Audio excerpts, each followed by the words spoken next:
The electric guitar defined rock and roll, giving it a sound that was completely different from any other music. What is it about the electric guitar that has made it the symbol of an era?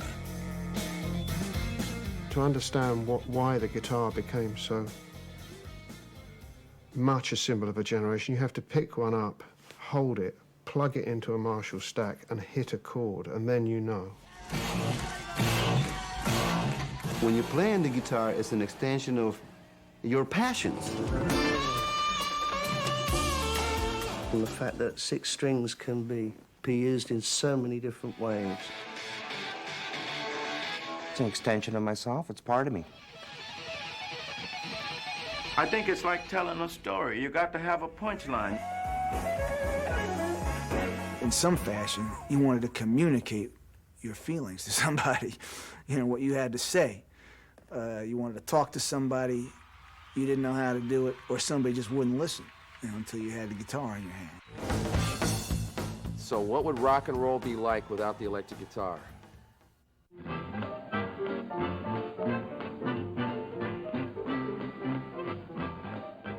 Without the electric guitar, no rock and roll. No way. It is a complete entity of music. You can play the chord, you can play the melody, you can accompany yourself. It's the perfect musical instrument. And I was trying to teach this friend of mine how to do this, and he couldn't do it. So I said, you know, pardon the thing, but you have to say just, hey, motherfucker, you know.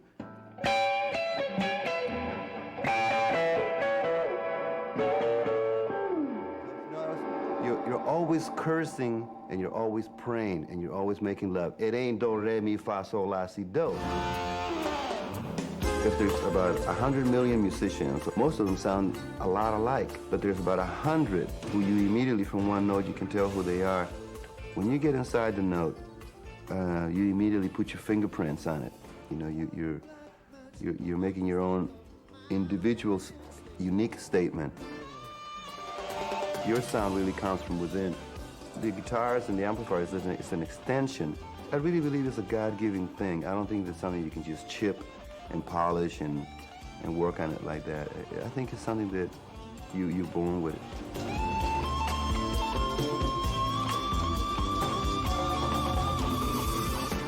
Well, the concept of a guitar hero, I think, relates to sort of the concept of a Greek hero or somebody who is somewhat superhuman, a demigod of some kind who attains a certain place in the universe and people look to him as something very special.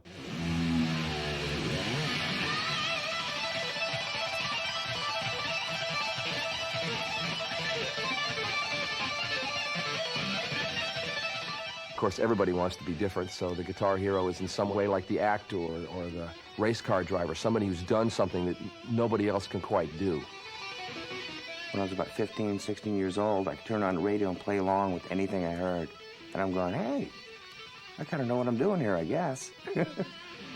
I remember Alex used to go out on a date or something at 7 o'clock, and I'd be sitting there playing guitar on the edge of my bed, you know, just jamming, learning stuff, doing my own stuff.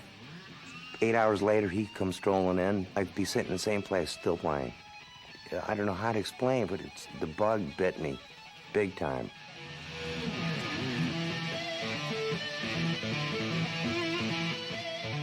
I think when the Moors brought it over to Spain, this thing that's sort of shaped like a beautiful woman, the Spaniards knew a good thing when they saw it.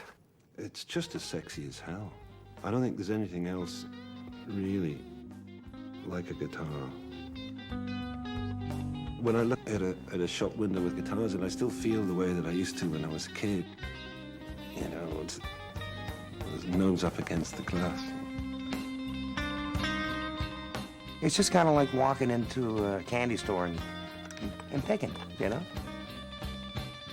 The way the guitar smelled, a very, very specific smell. It's like smelling the smell of grass that you remember from when you were a kid. It's that sort of thing. It was very intense.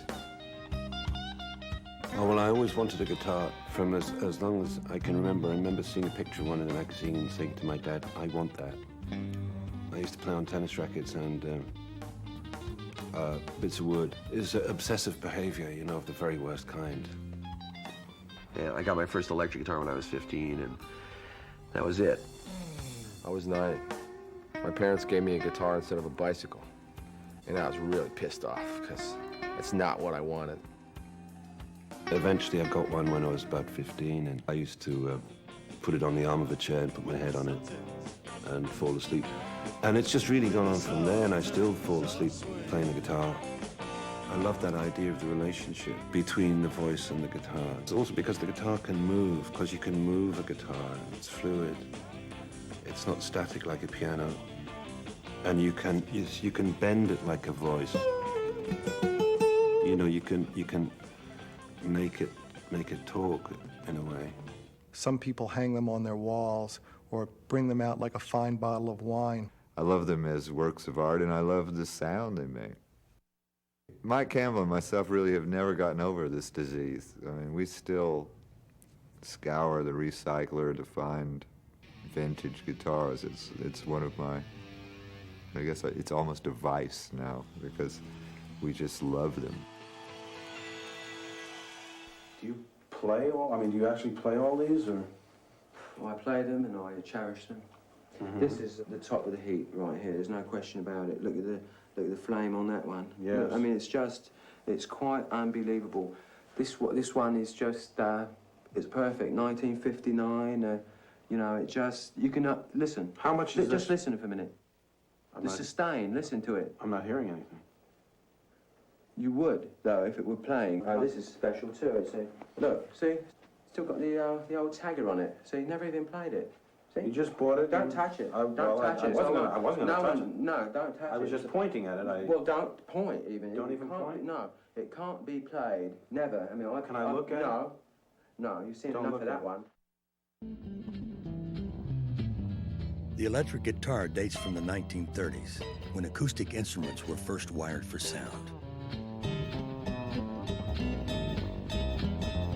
Soon, two inventors, Leo Fender and Les Paul, were experimenting with new types of guitars that could cleanly amplify a plucked string, even at a high volume. To the big beat of jump and blues bands, their electrified instruments added an equally big noise that became synonymous with rock and roll.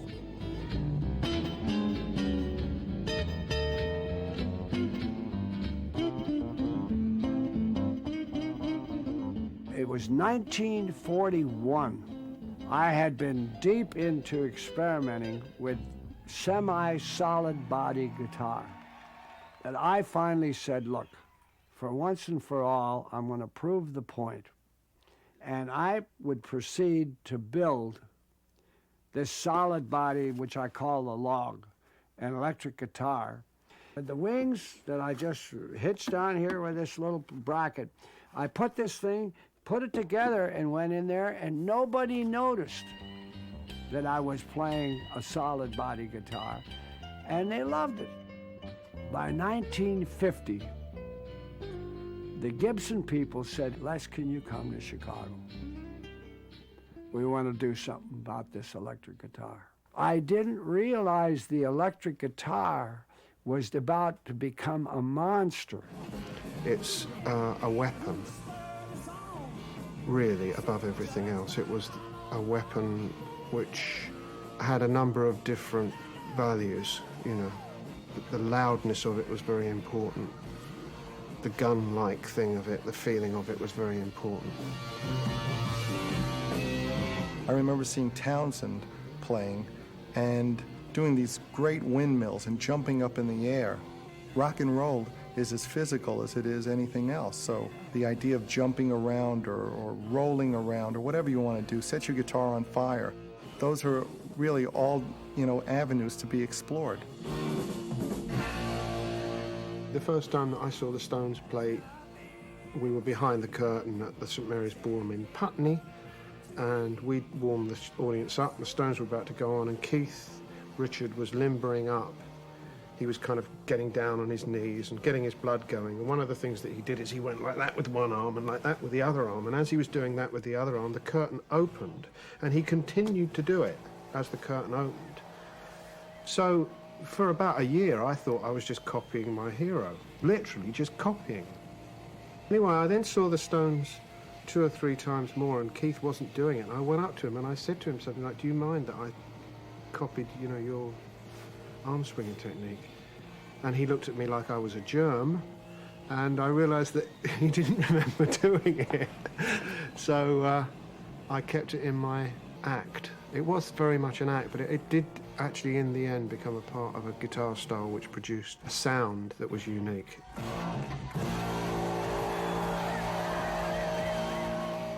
You know, it's like when you learn to talk, you have to imitate your parents. That's what you do. So when you learn to play the guitar, you have to, I think, start by imitating other people. I don't think there is another way. Anything you've ever heard comes out in what you play. So there's no way that it's actually yours. You're a sponge that sucks it up, and you put out bits of it. You don't even know how it gets there. In the 50s, a generation of young musicians discovered the electric guitar.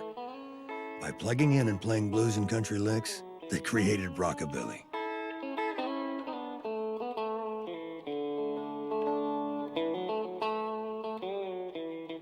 Country music was very simple. He usually had 3 or 4 chords at the most. Elvis Presley walked right into that spot and said, "Okay, I'm a country boy, but I want rock. I want guys that play hard." So rockabilly, which was taking country music and giving it a very, very strong, very straight-ahead beat, ended up coming out like a guy like Elvis Presley, a guy like Ricky Nelson. You got a guy like James Burton. I mean, that guy's a stone country guitar player, but he rocks it, man. It's so solid. Jimmy Burton was an absolute groundbreaker as a player. When I went to work with Ricky Nelson, we recorded a song called Hello, Mary Lou. I get an awful lot of questions about that solo I played. My style was created at a very early age. I'll demonstrate that with maybe a 2-string chicken picking sound.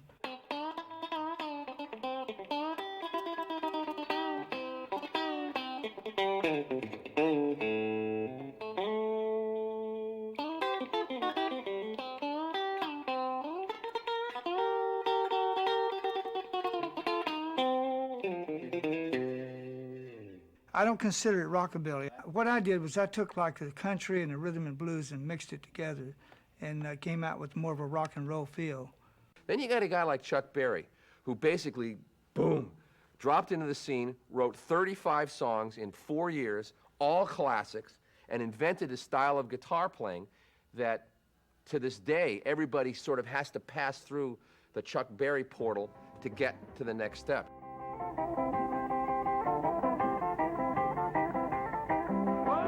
Johnny B. Good knocked me out, floored me. After that, that's when I knew what I wanted to do.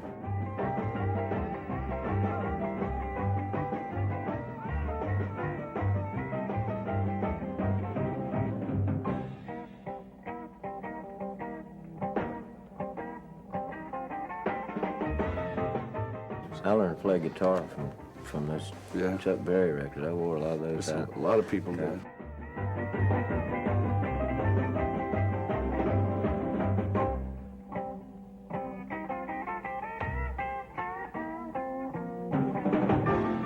It wasn't typical R&B, but yet here was this, you know, different style of guitar, and Chuck played like horn riffs on his guitar.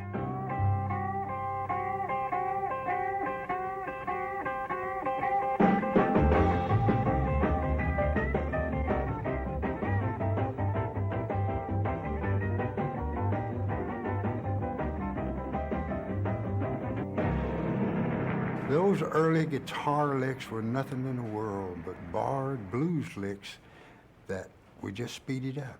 The thing that attracted me mainly to these early records, certainly the sort of rock and roll and blues records of that 50s period, was the atmosphere that was on them.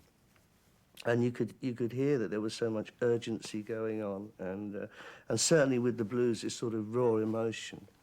As soon as the electric guitar became a feasible instrument and became affordable enough, the blues guys latched onto it immediately, because then their partner now could sing and speak with the same power and the same strength that their own voice could. You have a 12-bar, 3-chord change. That doesn't give you much to hide behind. I mean, you have to put your heart right up front, or you don't have anything but 3 little chords. And so you start realizing how subtly genius these old players really were.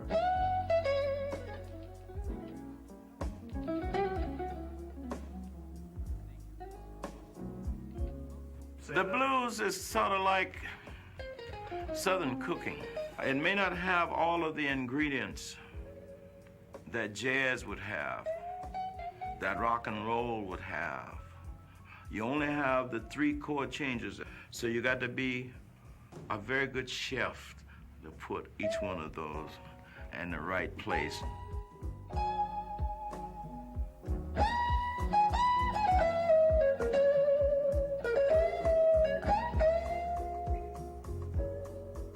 T-Bone Walker was the first guy that I ever saw play the guitar. The guitar seemed to sing with him, and I heard things like this.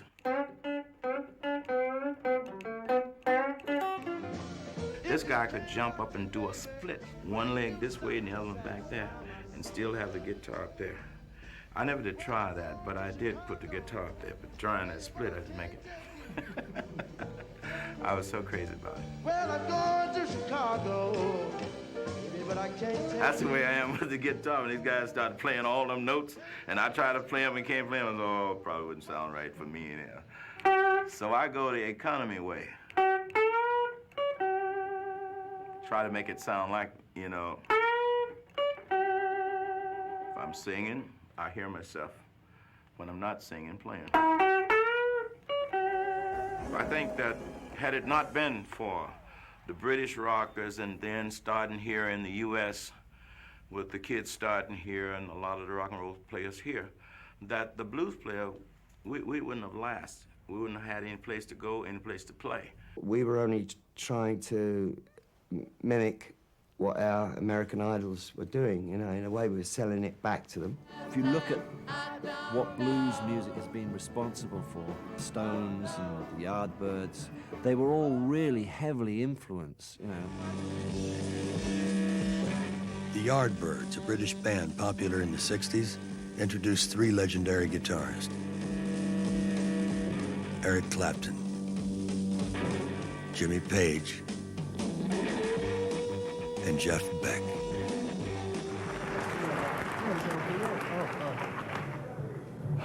Yeah, I have done other music after the Yardbirds, but anyway, somebody told me I should be proud tonight. But I'm not, because they kicked me out. They did. That's right. Fuck them. But the fact that there was this reputation with the Yardbirds, there'd been Eric with the Cream, and Jeff was out and about as well. And myself, all Yardbirds guitarists, which there was quite a keen importance put on this unit. An audience was really looking out to see what I was going to do. With the Yardbirds, there were many areas within it of what we used to call freeform, which was improvisation. And I got quite a nice little, you know, little sort of portfolio of riffs and things. With Dazed and Confused, every night it was different. And obviously there's the verses and there's certain links which are the same. But it would be really different from the beginning of the tour to the end, because it was a whole area for improvisation. And so this is how you get the interplay between myself and Robert. Curious enough, the bow came to be, here we go back to the session days again. But it was David McCallum's father, you know, the man from my uncle, right? His father was a string player.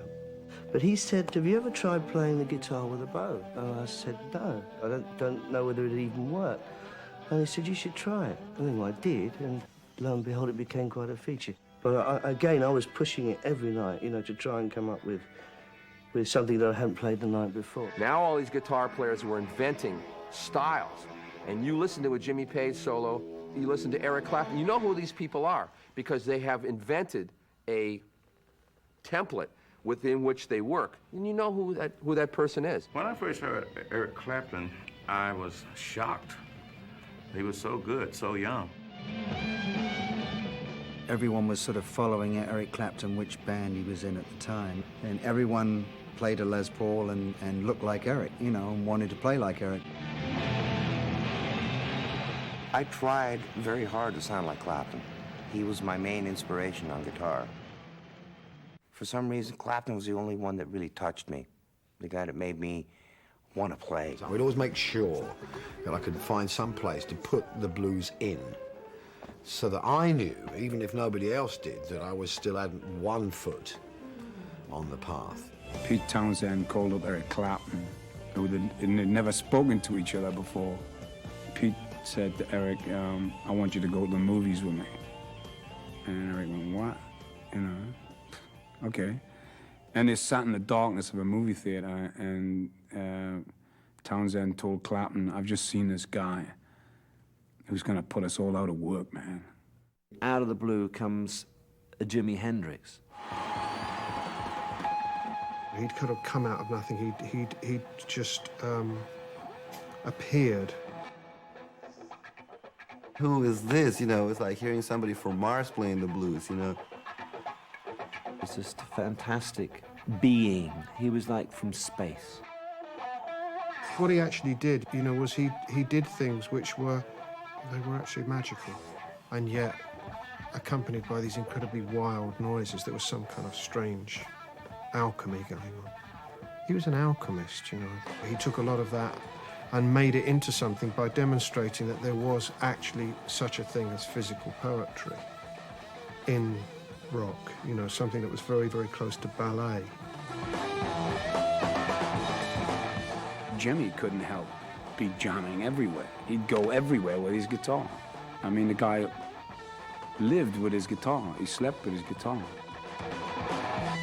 For me, it was an act, and for him, it was something else. It was an extension of what he was doing.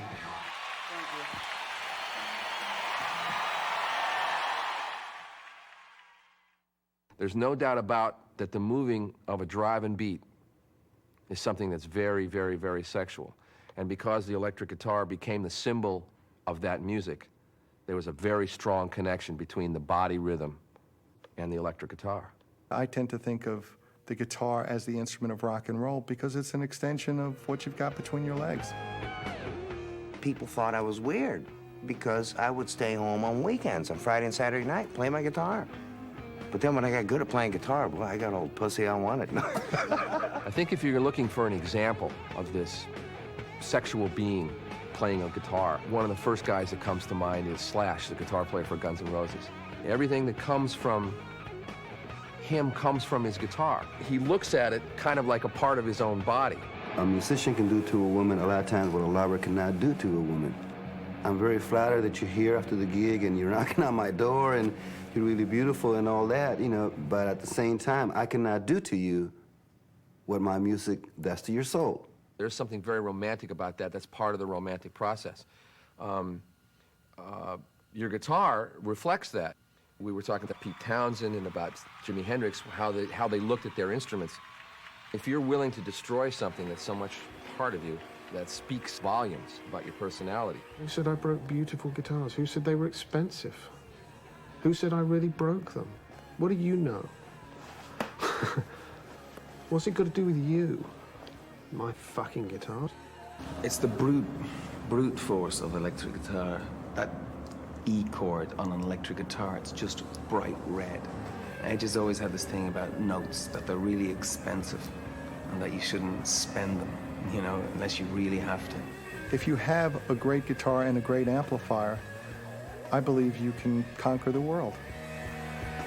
Anybody sees a Fender Stratocaster or an electric guitar, that's a symbol of freedom, choice, a whole generation of a country that allowed people to have free thought. That's an incredible instrument. It's an incredible symbol. In 1994, 3 generations of electric guitar players gathered at the House of Blues to honor Les Paul and to celebrate the instrument that he helped create.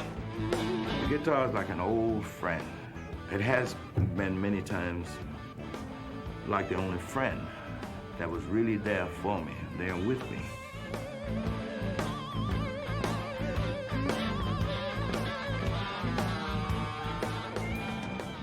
This is art. This is not, something that anybody can do. Go ahead, anybody in this room, pick it up. I mean, it's not easy.